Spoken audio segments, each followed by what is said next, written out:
All right, Megan, I show 3:30. Are you ready? I'm ready. All right. For everybody online, thank you so much for joining us today for HMSC's research seminar.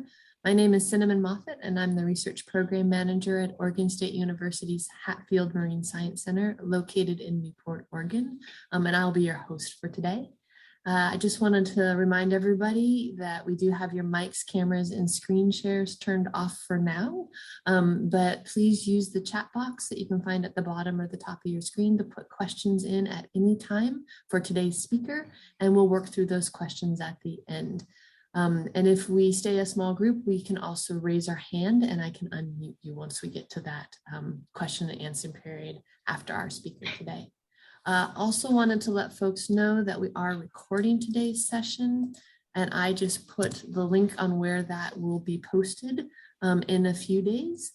So if you are curious and you want to watch something again because it went too quick, or you'd like to share it with a colleague, please feel free to go to the site, the past seminar page for Hatfield, and the recording for today's talk will be there. Quick announcement for next week.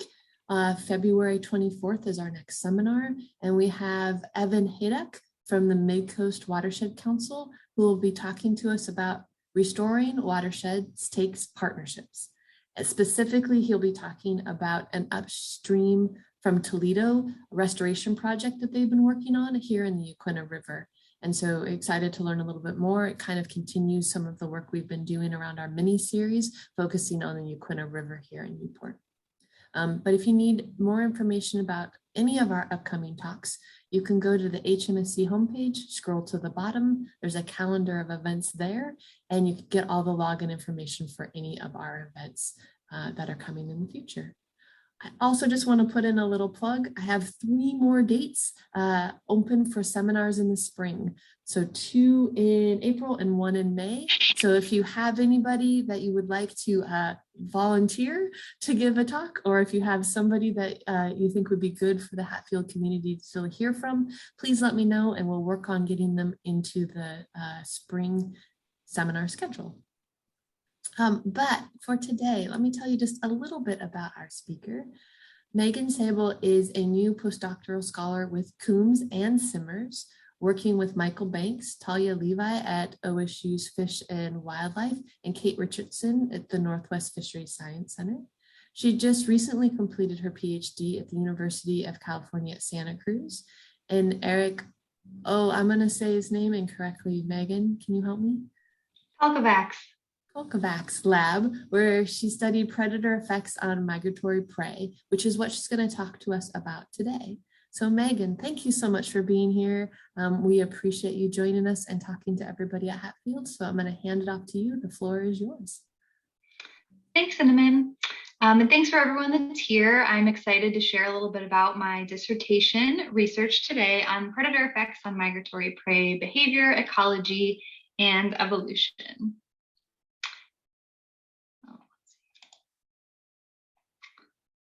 Let's see if it will advance.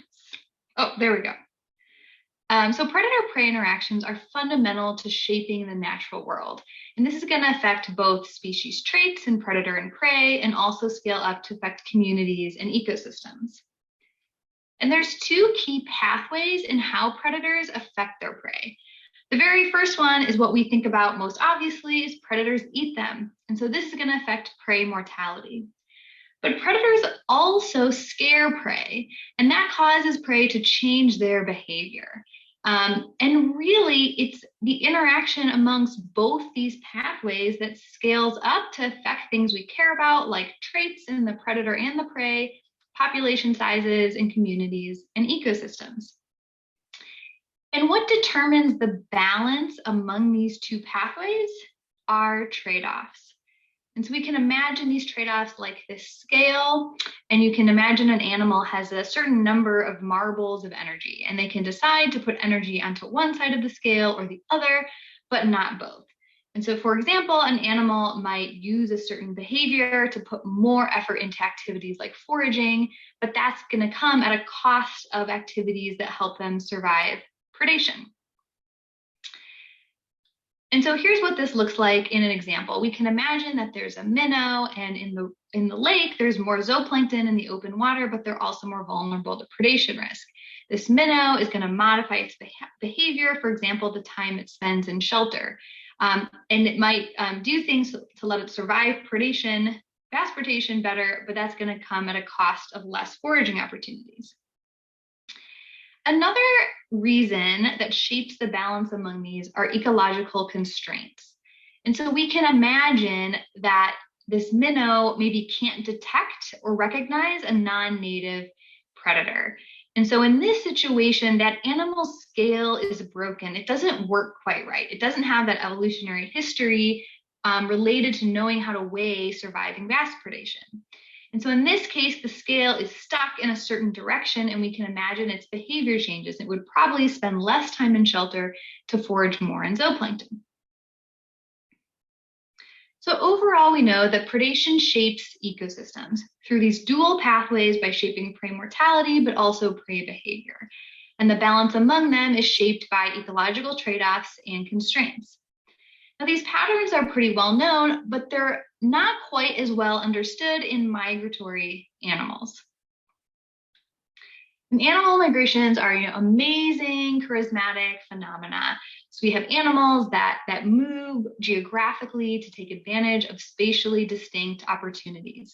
So for example, a migrant might breed in a location that has really good protection for their young, migrate through some sort of migration corridor, and then winter somewhere else, for example, where there's maybe more food. And through this migration life cycle, there's really different and unique challenges related to predation.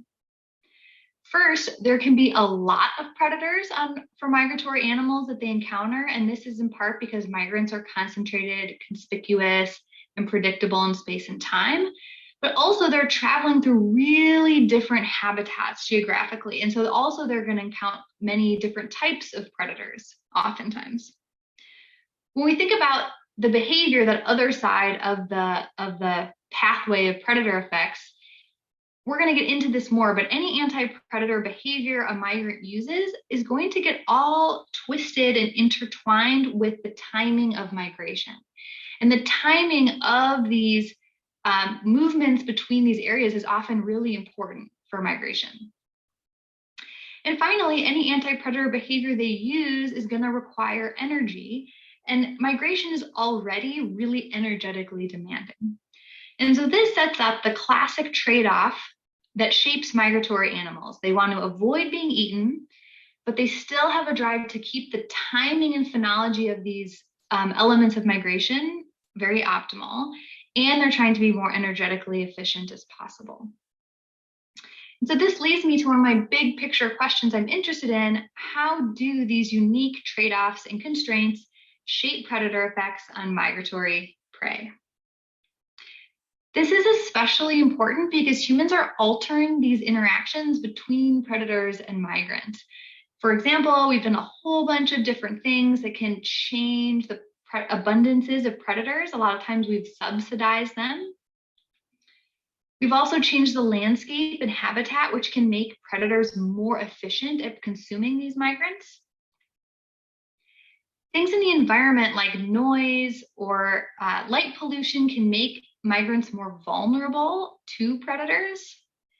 And in some cases, we can even change the cognitive development of these individual migrants, which also affects that outcome and their vulnerability to predators. And so human activities often are exacerbating predation losses in these migrants. And this is an important issue because we as humans in society rely on migratory animals for a lot of important ecosystem services. So these migrants, they're traveling across distant areas, they're transferring energy across distant ecosystems. A lot of migratory birds and insects are pollinators or pest control on agricultural crops we eat. A lot of fish migratory populations provide food for communities. And also there's a wide variety of recreation like hunting, fishing, and wildlife viewing. And so it's really important for us to understand how humans are altering these different pathways of predator effects on migrants. In this talk today, which is also my dissertation research, I'll first talk to you about a conceptual model that's going to ask what trade-offs drive migratory prey anti-predator decisions. I'll then move on to 2 field experiments that I did, which ask how migratory salmon behave under predation risk, and if there are context-dependent decisions and constraints. And finally, I'll zoom out and talk about a synthesis I did, which asks how these patterns and processes scale up to shape the ecology and evolution of animal migrations across taxa. So first, to start with my conceptual model. This work is published in the Journal of Animal Ecology, an escape theory model for directionally moving prey. And we have to start going back to that idea of trade-offs and how we know that prey have to balance these costs of predation risk with those of engaging in anti-predator behavior.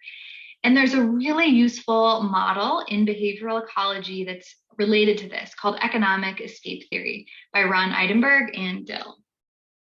And so what they do is they take some sort of animal escape response.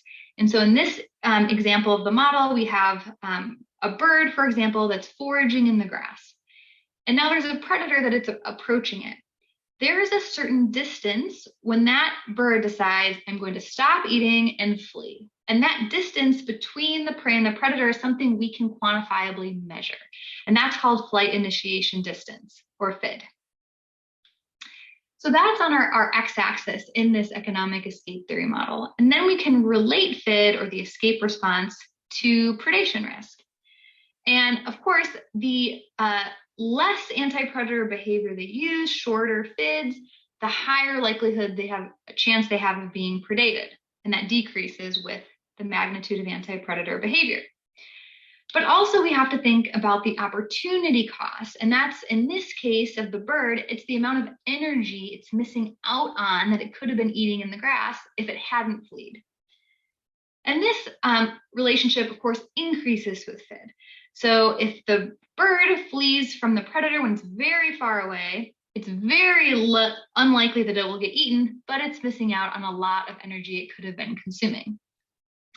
So these intersecting cost curves represent the optimal behavior a prey should use to balance these conflicting demands. And now this model is not often used to make precise quantitative predictions, but instead qualitative predictions based on some habitat or hypothesis that we have. So for example, we might predict that a fast approaching predator exhibits higher predation risk to the prey than a slow approaching predator. So therefore, we could draw these cost curves accordingly, and now there's 2 different intersection points, creating a prediction we could make, which is that we predict that this bird should flee at shorter flight initiation distances when a slow approaching predator compared to a fast approaching predator. And now that prediction is something we could design an experiment or go out into nature to test. And that's really the power of this economic escape theory model. And that's how it's been used in many, many, many different animals in a lot of different situations. And it has been extremely valuable in understanding those prey behavioral decisions. However, there's all these model variations and they use different escape responses on the x-axis, but they're almost all applicable for a stationary prey. And so if you remember, I'm interested in these migrating animals that are highly mobile. And so I wanted to ask, how do migrating prey assess and make decisions about predation risk? And can I develop a variation of economic escape theory that fits for this different situation?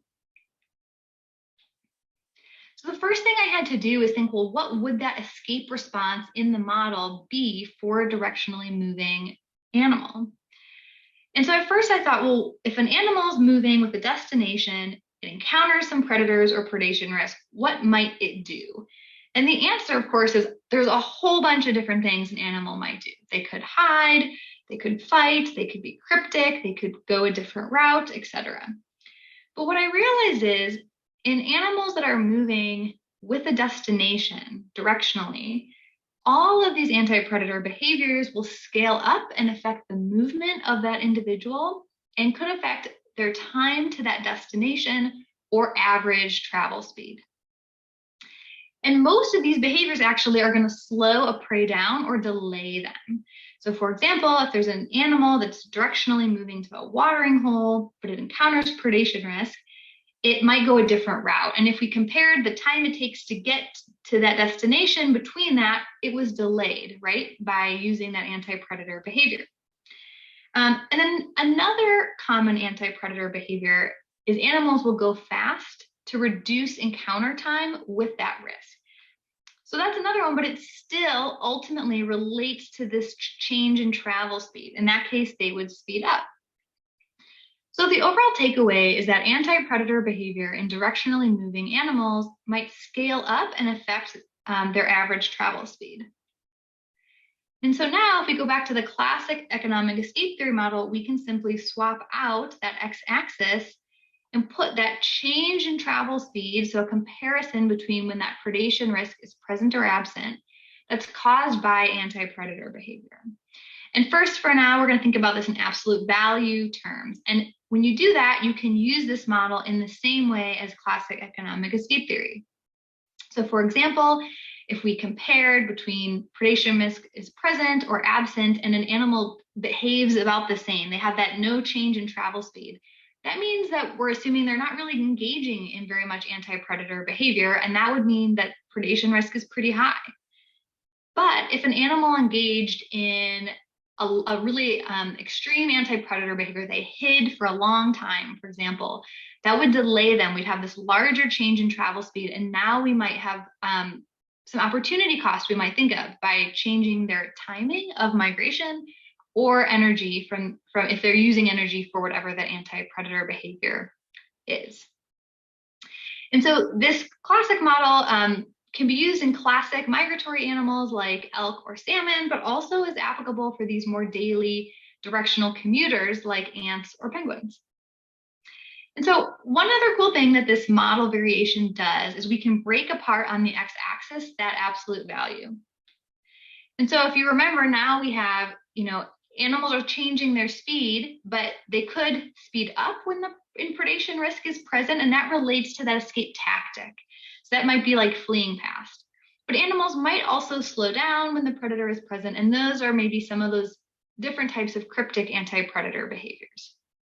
And so now we can simply mirror those same lines that we had before around zero. And now there's two cool things that come out of this. First, if these cost curves are symmetrical, there's two even optimal points. And that means that evolution might favor multiple behaviors or multiple phenotypes in a population, which is cool. But we also might assume that cost curves are not symmetrical. And maybe there's a higher risk when an animal flees compares to when it's cryptic. And so now in this situation, they're not symmetrical, and evolution will actually favor the maintenance of the behavior at the lower cost. And so if you have a prediction like this, you could use this model to make a prediction about what direction animals might change their speed, and that relates to their escape strategy. So that's also neat, and this is a unique aspect to this variation of economic escape theory. So overall in this model, I found that we can use this change in travel speed contrasted with and without predation risk as a quantitative metric of anti-predator behavior in a directionally moving prey. And what's neat is that this can apply to many different behaviors and at different spatial scales. We can use it to make predictions both about magnitude of risk, but also about the escape tactics that they use. And what's really fun is that this presents a common framework that we can use to learn across taxa. So after this conceptual model, we wanted to test it empirically in some field experiments. This first experiment I'm going to tell you about is published in that same article as the model in Journal of Animal Ecology.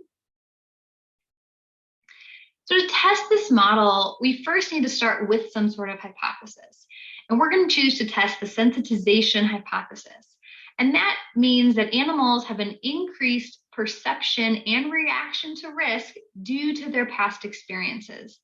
So for example, these African elephants, the more interactions they have with these aggressive African bees, they increasingly start to react more and more strongly when they're exposed to bees. That's a good example. And so how this would map onto escape theory is that these elephants that are more sensitized, they're perceiving more risk related to the bees. And that's why when we have these different intersection points, that a sensitized individual is expected to react with more anti-predator behavior. So we got to test this hypothesis in a study system of migratory salmon, specifically Schnook salmon. And we're interested in this juvenile life phase when they're migrating from freshwaters to the ocean. And there's two interesting things about these salmon smolts that relate to their past experience about predation risk.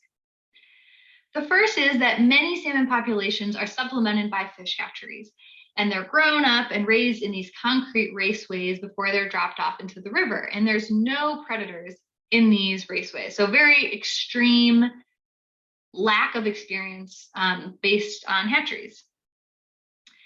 But also as animals grow up, they're gaining more experience, and in a migrant, as they're traveling in space, they're gaining experience about predators. And so both of these things have the potential to influence the past experience about predation risk.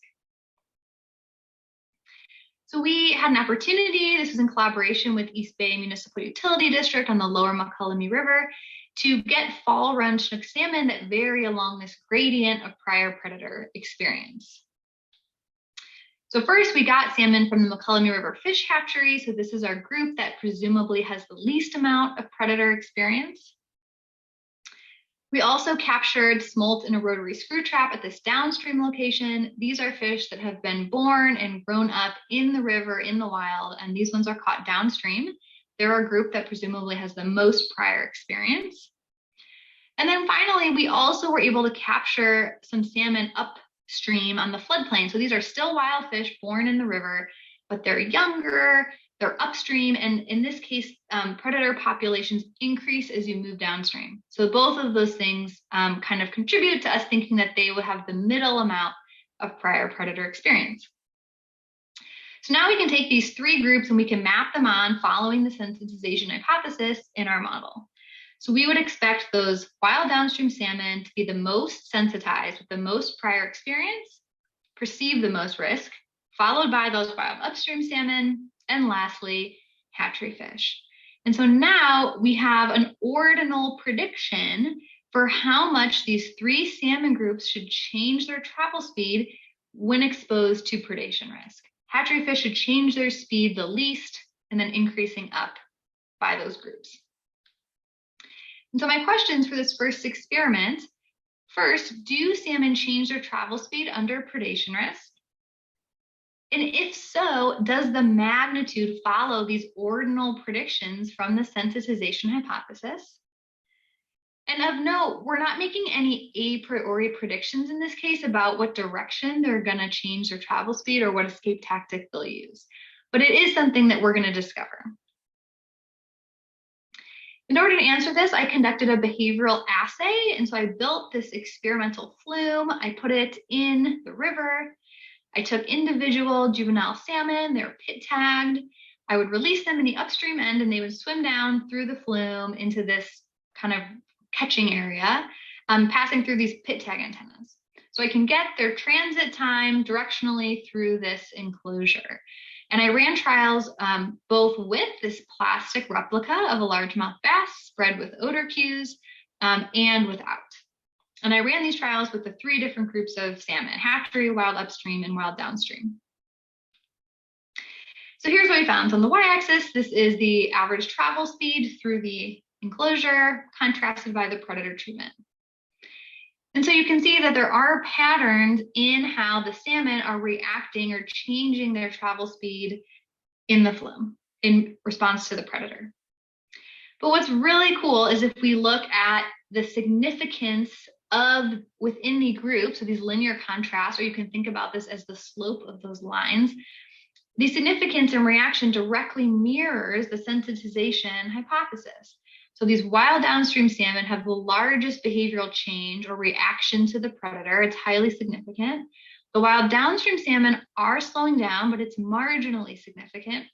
And the hatchery fish with the p-value of 0.7 are really not consistently changing their behavior in response to the predator.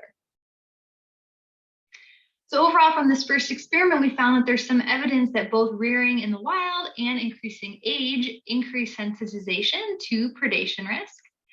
This might be important because this means that fish hatcheries are presenting an ecological constraint potentially to these fish. So that means they have this broken scale maybe. They don't know how to have a scale that moves their energy around depending on the situation. And that could contribute to low survival of hatchery fish that we see in the wild. And finally, we didn't have a prediction of what direction or tactic these salmon would use, but they ended up slowing down, usually to being cryptic or to investigate that predator. Okay, so now I'm moving on to a second field experiment that I did that's very similar, and this one's also published in the Journal of Ecologia. So in the first experiment, I built that enclosure in the river, but it's really empty. It's devoid of any habitat. And I was really interested in this thing because you might be thinking, well, isn't habitat super important for anti-predator decisions? And of course it is. And it's really important, both affecting the magnitude of the anti-predator behavior that prey use. So for example, it's very common that animals engage in less anti-predator behavior when they're closer to refuge. So this is an example of these lizards. They have shorter flight initiation distances. They let the predator get closer to them before they flee when they're in forested habitats. And that's because they know they have cover nearby if they need it. But habitat also can influence the escape tactic of different prey. So in this example, we have bluegill sunfish. And so on the x-axis, we have structure. And when structure is really low, a large percentage of the bluegills use a strategy of schooling in the presence of a predator. But as structure increases, all of a sudden that drops off because they're using a different tactic. They're starting to hide in refuge in the structure instead of schooling. So how does this play out when we think about juvenile salmon? So first I want you to think about a juvenile salmon before it's migrating. It's rearing, it's growing up in upstream river locations. What do we know about habitat that's important? Well, we know that structure, so for example, this woody debris or riparian vegetation is important, and also the shade that structure usually creates. And through a variety of observational and experimental work, we know that more often than not, structure and shade serve as salmon refugia. And so on our little escape theory model, this would mean that when there's more structure and there's more shade, salmon perceive that as less risky and they can engage in less anti-predator behavior. So now let's take these same two habitat traits and think about it when that salmon is just a little bit older, but now is migrating. And so there's a lot of different things actually going on, even though they're, it only could be a few weeks older for the salmon. Now they are in a migratory life stage and they're moving through these new habitats. First, the habitats are a bit different. We have larger rivers, so there's proportionally less shoreline. It's more turbid, the water's slower, and also the structure itself. A lot of times there could be trees or things that are on the banks of the river so they can cast shade without structure necessarily being correlated. Those are less tightly correlated, but not always. And when you look at the other literature about, what do we know about these structure and shade and juvenile salmon as they're migrating, and it's really not as clear. There are some evidence that salmon use structure to decrease the predation risk they perceive, and they use it as refugia. There's some evidence that they seek out shade as they're migrating downstream, but also there's evidence that maybe they avoid shade, or maybe there's a lot of predators in structure, and so that would increase predation risk. And so that's why we wanted to explore the relationship to these habitat variables more fully. So in this second experiment, we're going to again ask, do salmon change travel speed under predation risk? And if so, does the magnitude of that change in travel speed follow kind of the null predictions that a migrating salmon would be like a rearing salmon? And I put those over here on the left. So those patterns related to structure and overhead shade. And then also we're going to compare hatchery and wild fish again to look at that sensitization hypothesis once again. And similarly, we're not going to make an a priori guess about what escape tactic they will use, but we will see what happens. So in this year, I did very, very similar setup, but much on a grander scale. So I built these large floating enclosures. These are once again partnered with EB Mud on the McCullough River. And again, I'm pit tagging individual salmon. I release them upstream and they swim down through this enclosure, get detected by a pit tag antenna so I can tell how long it takes them to get to the end, and then they exit. And this time I used a live largemouth bass. And so I still am doing trials with the bass and without a bass, but this time it's a no model, real predator that can swim around in that enclosure. And this time I'm doing trials both with hatchery fish and then also wild salmon that were caught from that screw trap. So the same group as the wild downstream from the first experiment. But I also wanted to ask these questions about structure. And so I ran 2 enclosures at the same time, and one of them had structure in it. You can see in this diagram and in this picture, I had aquarium plants attached to parts of the bottom, but I also had sticks that came in from the top. So a couple different types of structure that is also present in these habitats in the migration corridor. And then another enclosure that was empty. And then while we were out there, we actually noticed that there were different trees on the levee banks that would cast shade onto the enclosures. And we thought this might really be important for predator-prey interactions. And you can see in this image, when the enclosure's in the shade, even just if you're standing on the bank, we can't see anything what's going on in that enclosure. But if you compare it to when the enclosure's in the sun, even from the bank for us, we can see super well into the bottom of the enclosure. And so we wanted to incorporate this also into our analysis. And so fortunately, these 2 enclosure locations had different shade regimes. And you can see this in the graph. So location 2 was shaded in the morning and then got sunny. And location 1, it was sunny in the morning and then got shaded. So that's important because it helps us disentangle the effect of time of day. We ignored any trials that occurred on overcast days. It didn't really fit into either category. And then finally, just based on sample size, we just categorized the trials as either if they were more than 50% in the shade, the enclosure, that was a shady trial, and vice versa for the sun. Okay, so here's what we found. We did 144 behavioral assays total. This is a histogram showing the number of salmon or the number of trials on the y-axis that took different amounts of time to get to the end of the enclosure. You can see it's highly skewed. So most salmon boogie and get down to the end of the enclosure pretty quick, but there is a lot of variation. And for our questions and our analysis, we're really interested only in if shade, structure, or origin affect the reaction of the salmon to the predator. So we're really interested in these interaction terms specifically. And so you can see that actually of the 3 traits, the only one that was highly significant was shade. So shade affected the reaction of salmon to the predator. So here's what this looks like. In this graph on the y-axis, this is the mean reaction to the predator in minutes. And so if there's, I'm going to show you across these different habitat treatments. And so, for example, if there's a bar above the 0 line, that means that on average, salmon traveled 5 minutes faster through the flume when the predator was present. They sped up, and vice versa below the line. And so here's what we found. And so there's 2 cool patterns that come out of this graph related to shade. So the first one is that shade did affect the magnitude of salmon's reaction to the predator. And so if you look at these 2 bars that are in the shade, irrespective of structure, they're both highly significant. And so this means they significantly reacted to the predator in the shade. And if we contrast that to these bars in the sun, this one's not significant at all, and this one was marginally so. So overall, that means salmon perceived shade to be a riskier environment than the sun.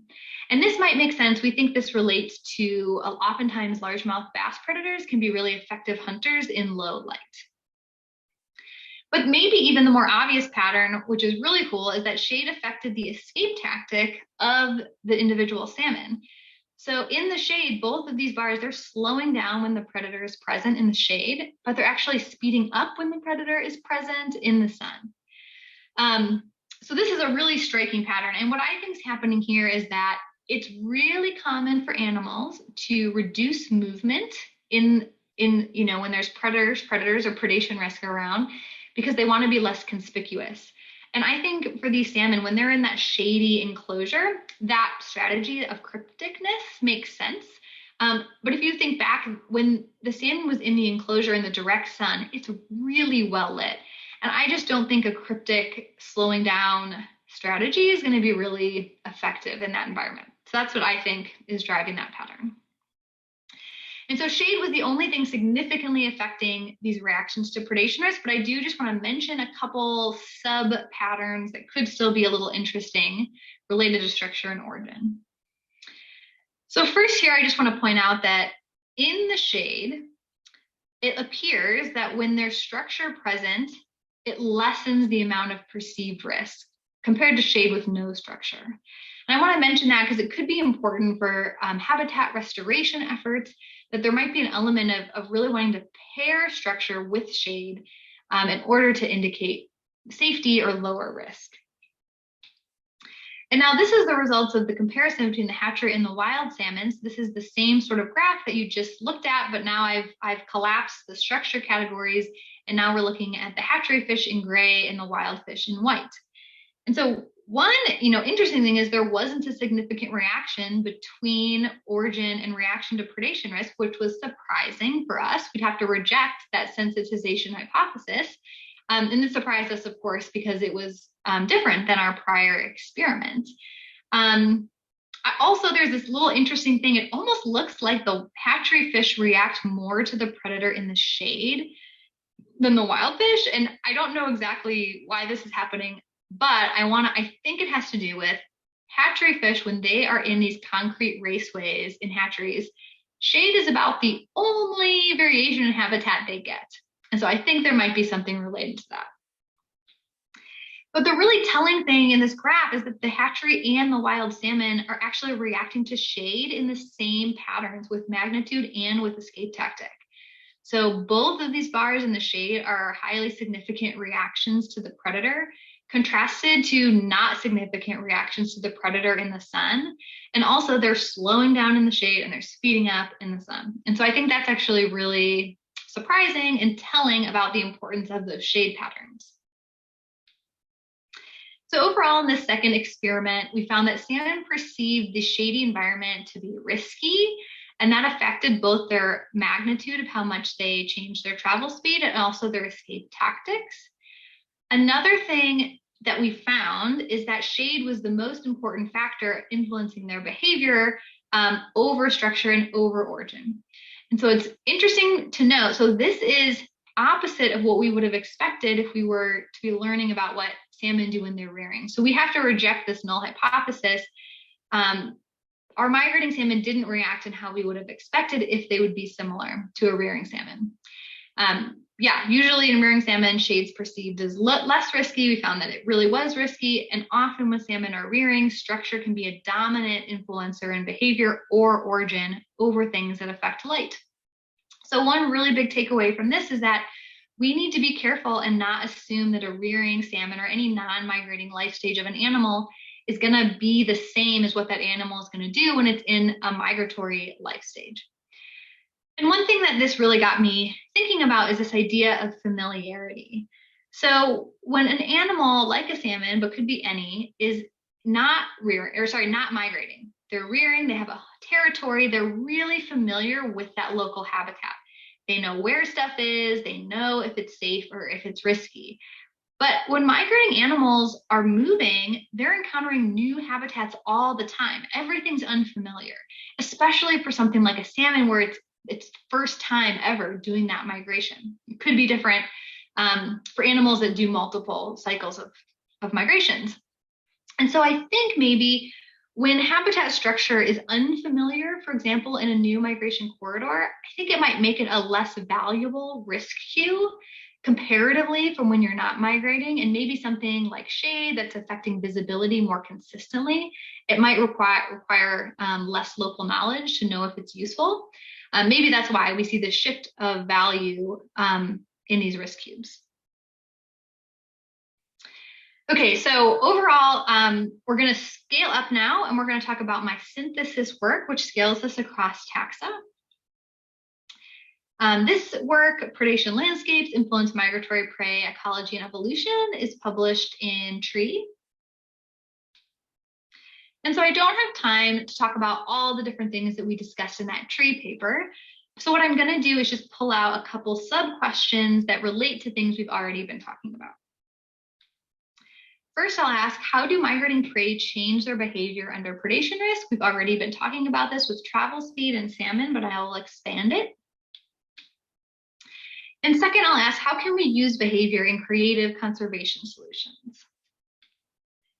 So our first question, how do migrating prey change their behavior? One really cool thing about doing this review paper with a bunch of co-authors with all work on different taxa of migratory animals is that it's really common for anti-predator behavior in migrants to scale up to affect different standard migration traits.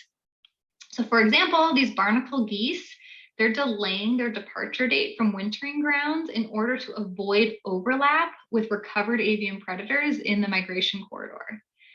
Animals as diverse as these zooplankton and elephants, they speed up when they migrate, when predation risk is present.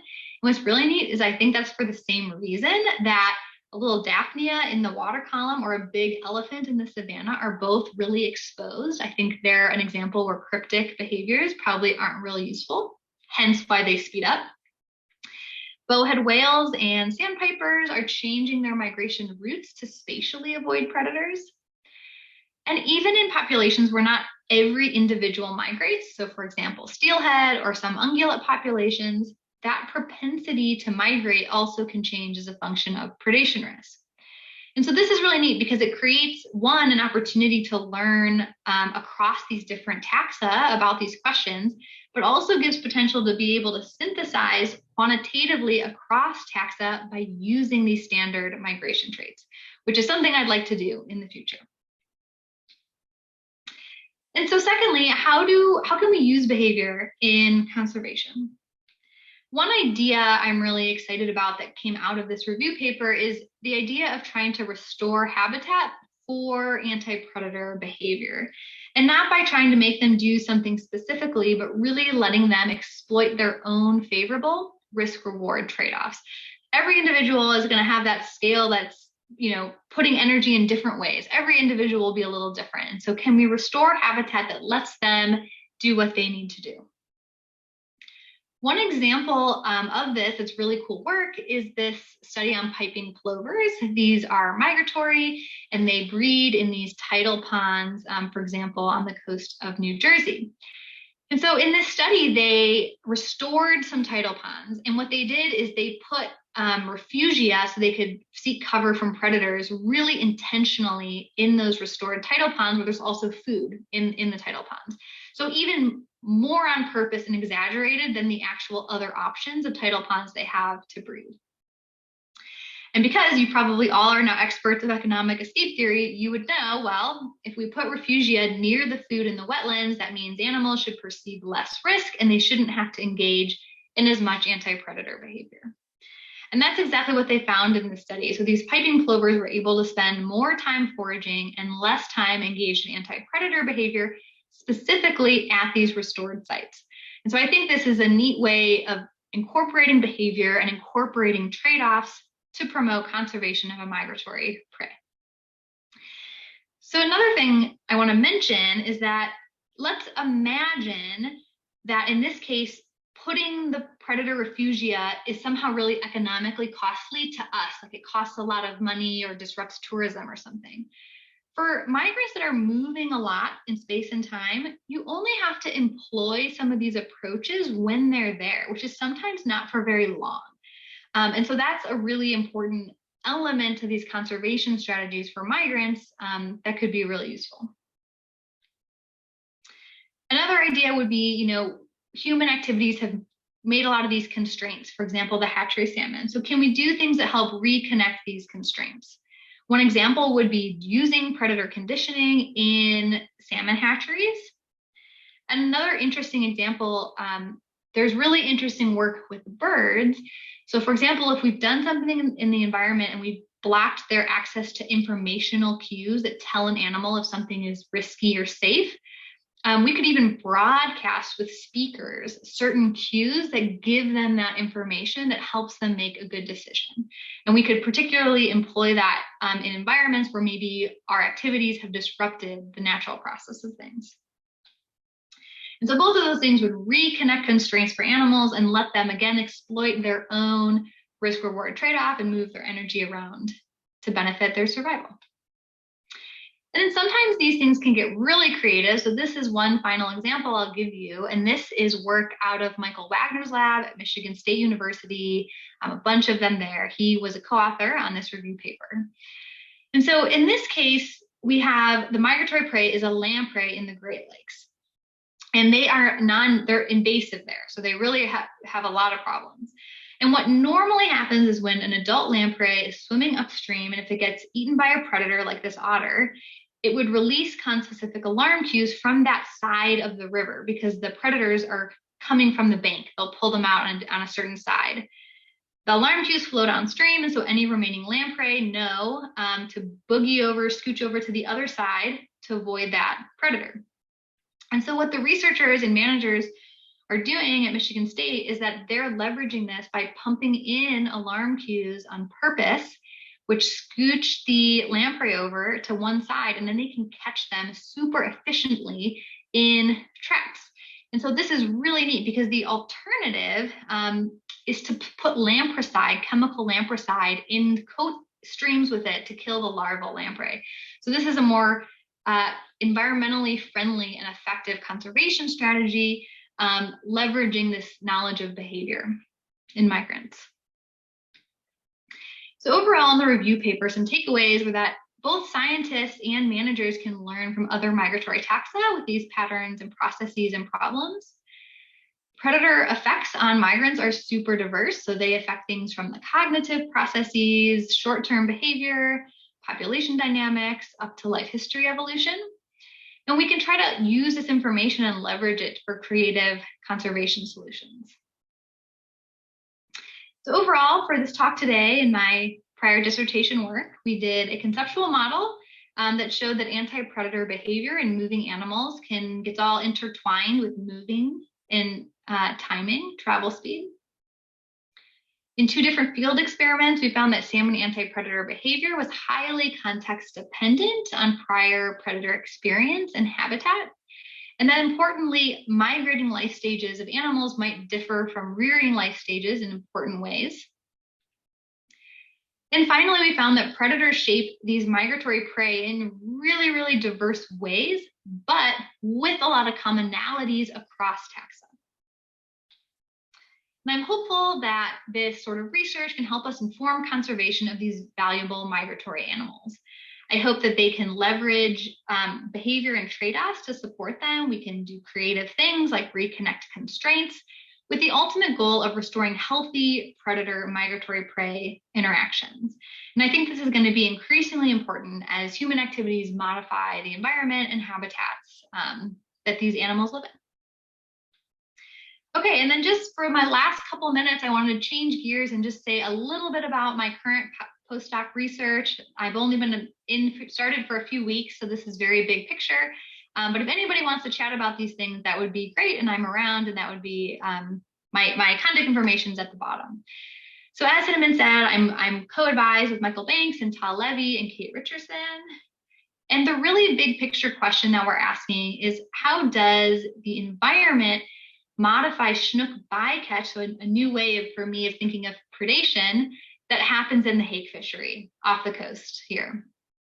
And one, just starting to think about ideas, but one thing I'm really thinking about is how potentially warm water and temperature in the ocean is going to affect the behavior or the distribution of both the Schnook, but also the hake, and how that cumulatively should influence the amount of bycatch that happens in different places and under different conditions, which could be really important with increasingly having climate change. And the second element that we're really interested in are these different Schnook stocks. So are they differentially affected by the bycatch or related to these different environmental variables? And if they are, how does this present trade-offs to managers and how to try to avoid bycatch, but with a disproportionate value on protecting those rare stocks? So if anybody would like to meet or chat or have ideas about any of these things, I'm new here. So yeah, I'd be happy to chat. My information is there. But with that, I'll just do a quick for my dissertation, just say a quick thank you to all my funders, especially CDFW and the state water contractors. And then also a whole bunch of folks, my PhD committee, my advisor was Eric Palkabaks, co-authors on those other papers that I've talked about, and a whole bunch of family and friends that helped me out in the field, wrangle fish in the Delta in California. And with that, I'm happy to take any questions if there are any. Thanks for listening. Great. Thank you so much, Megan. So for anybody listening that has questions, feel free to put them in the chat or raise your hand and I can unmute you and you can ask them. And as folks are kind of getting themselves organized and getting their questions in, Megan, I had a question and it goes back to your field study. I was curious on when you were looking at the response of the fish through the different environments, how you thought about different prey types. Just thinking about migratory animals moving down and possibly experiencing different prey types as they move, does that impact their response? And did you think about that at all when you were talking about, because you just exposed them to a low light hunter basically, and so then shade became really important. So I was curious whether they responded to different predators in different ways. Yeah, so just to verify, so when you're saying different prey types, are you thinking for the salmon themselves, the prey they might experience? Yeah, okay, just making sure. So yes, that's a great question. So I think that's super important, and actually like a fourth chapter I was going to try to include in my dissertation that didn't quite get 100% finished, but I'm still working on, is an optimality model where I'm modeling the salmon migrating, and that's actually what I'm putting in Cinnamon, which is funny that you said that. I have these different natural and altered habitats, and not only am I having them, I'm varying parameters that change the predation risk and predator abundance, but I'm also varying how much food there is for the salmon. And I'm putting that all together to see like, what is their optimal behavior when you include the food element too. So yeah, I have thought about that, and hopefully we'll explore more of it. Well, thank you for that. And we're getting a couple questions, so let me see if I can work through them. We have one that was in the first field study. What odorant did you use for the predator odorant? Yeah, so I actually took some bass tissue, and then I also took some salmon tissue. So sort of a mix of the odor of the predator and also some con-specific cues. Okay.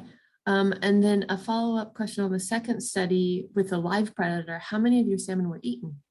Oh, good question. Okay, so originally when I planned that experiment, I wanted to look at predation rates across these treatments of habitat as well.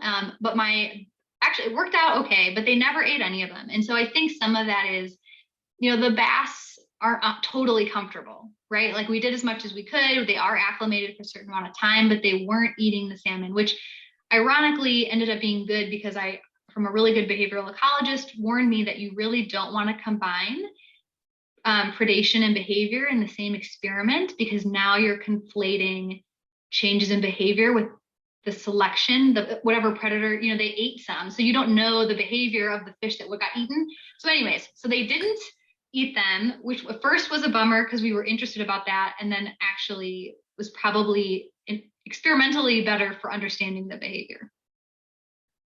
Good. Okay. So this next question has a couple of parts, but I'm going to try to tear it apart a little bit. Are you looking at the questions, Megan, as well? I am. Okay.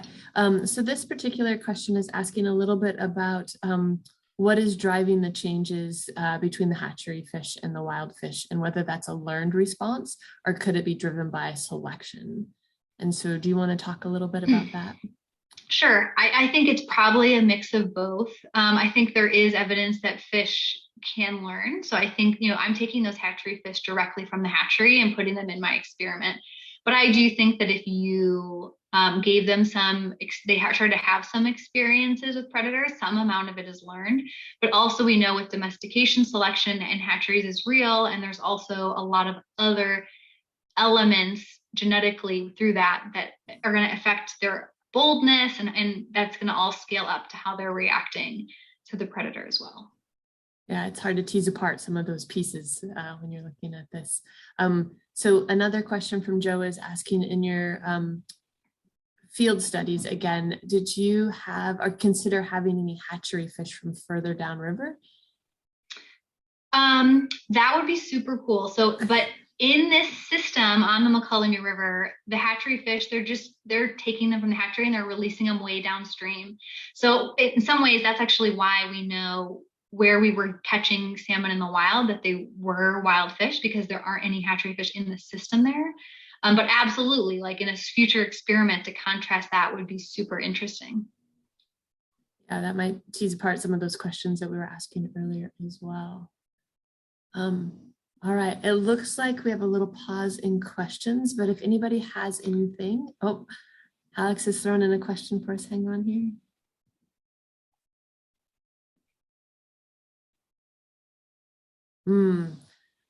So just to read that out loud, do you think your results would have changed if you had chosen a less structured oriented predator in your experiments? That's a great question. And I can see, I thought a lot about these differences between largemouth bass and striped bass and their different hunting modes. It definitely could have changed things, but that kind of comes down to if which some animals do, but if they detect the differences between those types of predators, or if there's just a certain number of predation cues and then they use the same behavior. But I do, yeah, it's super interesting. We could chat. I'm interested definitely in these nuances of different styles of predators and how prey would change. All right, Greg, I see you have your hand up. Hang on just a second. Okay, you should be able to unmute yourself, Greg, and you can ask your question verbally. Thanks. Great talk, Megan. I was a little curious about your maybe a little bit bigger picture concept-wise thing about migration and destination, and the model that you had of speeding up or slowing down. I would imagine there's a bit of a mix there that's possible as well, right? So they could speed up and go a longer way and still end up at the location, the end destination at the same time. So there's energetic costs of speeding up and going that longer direction as well. And then it also seems that the opportunity costs when they get to the destination and how much it's going to cost them in terms of opportunity to either go faster or mate or gain food is also an important consideration as well. And so the model that you use might need to be a bit more complex, possibly. I'm just kind of thinking out loud here and wonder what your reaction is to that. Yeah, those are all great comments. And definitely in the paper with the model, we dive into some more of those. So there's certainly options for animals, like you mentioned, to compensate. So this mix of like if they speed up and it depends what scale you're looking at then. So there's lots of questions that you could use the model to take those slices and ask. Yeah, I think those are all really great. And it is, you can't think about any of these things without thinking about the whole fitness benefits of migration. So there might be, reasons that they won't change their behavior that don't relate to predators. It's because the weight of getting at the right time to reproduce on a spawning ground is so strong. So I love all those thoughts. I agree with them all. And I think all those nuances would be fun things to kind of explore further in different projects. And I think we have another question coming from Joe that's kind of along that same line, and that was about the difference between sun and shade and whether we were seeing temperature differences also with that. Great question. No temperature changes. I think too, it just with the river and the water's moving, there was no temperature effects, no real changes to turbidity. We did all our trials on the same, like only on outflowing tides. It's like very tidal, so sometimes it changed. So yeah, some of those other variables we checked, and they weren't important, and then we focused on the ones that we had the more strong hypotheses for. But good questions. That's the fun thing about field experiments. All these other things aren't quite perfectly controlled. And Megan, we've had a couple of folks say that they were interested in talking with you more. Can you either put in chat or throw up your last slide with your contact information? Sure. Here, I'll put it in the chat. Great. And for folks that I'm around. Yeah, and I'm happy to chat about any of these things. So don't be shy if you want to ask a question or give a comment or just chat about it. Perfect. So folks that are online, make Megan feel welcome and ask her all the hard questions and reach out to her. Thanks all for joining us. I really appreciate it. I hope we see you next week when Evan comes to talk to us about some of the restoration work here in New Quina. For Megan, thank you so very much for joining us and being a part of this and being here at Hatfield. Welcome. So for everybody, thank you so much. We'll see you next time. Megan's information is in that chat. I'm just talking a little bit longer so you have a second to look at it. But I just want to thank everybody again. And Megan, we'll talk to you soon, hopefully. Great. Thanks, everyone. I really appreciate it. Okay. Bye now. Till next time.